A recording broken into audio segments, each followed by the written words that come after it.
জয় বাবা। অনেক দিন জীবনী পাঠ করিনি। গত যেখানে শেষ করেছিলাম সেখান থেকে আজকে আবার পড়া শুরু করছি পরমগুরু ভবা পাগলা জীবনী গ্রন্থ থেকে। আর মাঝখানে অনেকগুলো তো অনুষ্ঠান গেল, অনুষ্ঠানের গান, অনুষ্ঠানের বিষয়সূচি নিয়ে আলোচনা করেছি, বলেছি, যেই জন্য একটু কিছুদিন স্থগিত গেছে। আবার শুরু করলাম যেখানে শেষ করেছিলাম এর আগে, সেখান থেকে আবার শুরু করছি। ভবা পাগলা তখন আমতা, বালিয়া প্রভৃতি স্বগ্রাম এবং পার্শ্ববর্তী গ্রাম সমূহেই কেবল আদৃত নন, তার আহ্বান বহু বহু জনপদ থেকে। যানও তিনি বহু স্থানে, গ্রামে গ্রামে আহ্বানের আকুতিতে যান তিনি জনজনের কাছে মাতৃনাম কৃষ্ণ নাম শোনাতে, মানুষের শুভ বুদ্ধি জাগরণের বাণী নিয়ে কৈবল্য লাভের পথ দেখাতে। কেদারপুর নামে একটি গ্রাম, সে গ্রামে ভবার অনেক ভক্ত, অনেক অনুরাগী। ভবা চলেছেন সেদিন কেদারপুর উদ্দেশ্যে। রোহিণী সাধুর বাড়ি যাবেন। তিনি পথে পড়ে বিশাল এক মাঠ, নয়াচর থেকে দুমুখা 3 মাইল লম্বা মাঠ, পাকুটিয়ার মাঠ। সেই মাঠের ভেতর দিয়ে চলেছেন ভবা পাগলা।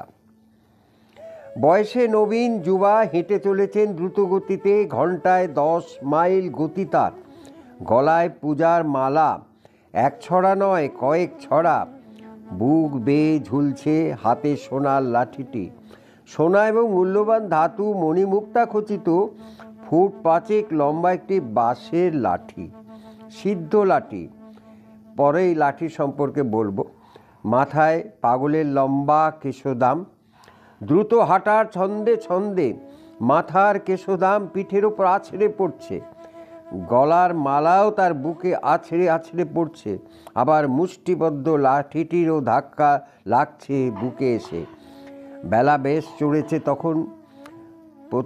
প্রথম রৌদ্র কপাল বেয়ে গাম ঝরছে, ঘামে সর্বাঙ্গই সিক্ত। পথে অন্য কোনো জনপ্রাণী নেই, কিন্তু হঠাৎ কানে এলো এই বলে কে আহ্বান করলো পাগলাকে। পাগল বিস্মিত হলেন, স্তম্ভিত হলেন। এ তল্লাটে ভবা পাগলাকে এই বলে সম্বোধন করে এমন অভব্য লোক কে আছে? ভবা পাগলাকে চেনে না এমন মানুষ আছে নাকি এই অঞ্চলে? পাগল মুখ তুলে চাইলেন।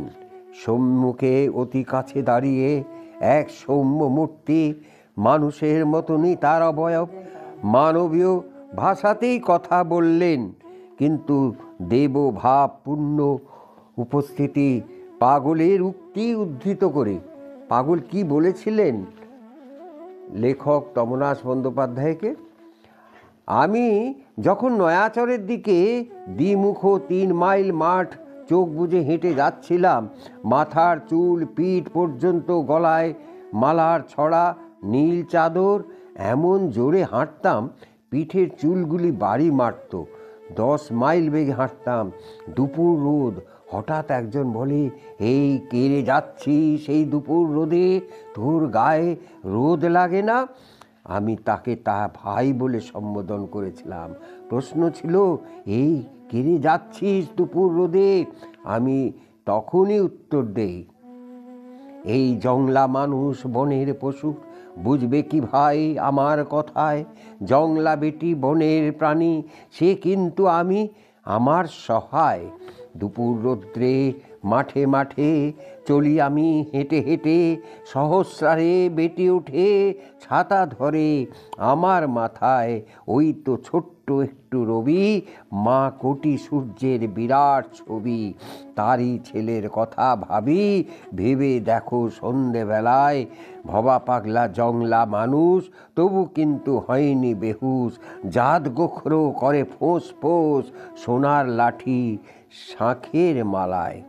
ছন্দবদ্ধ উত্তর ভবা পাগলার, এই তার রীতি। কিন্তু এবার তার বিস্মিত হবার পালা। কাছে যিনি দাঁড়িয়ে, তার গণ্ডদেশে জড়িয়ে রয়েছে অপূর্ব দর্শন, জীবন্ত সর্প, হাতে ত্রিশূল। তবে কি? অবসর পেলেন না পাগল চিন্তা করার। অতি সস্নেহে বাক্য শুনলেন তিনি। এই চড়া রৌদ্রে এমন ক্লান্ত হয়ে হাঁটছ, তোমার জানের মধ্যে ভিতরে আছেন যিনি, তার কষ্ট হচ্ছে না? কি মধুর উক্তি, পরম করুণাময় কণ্ঠ।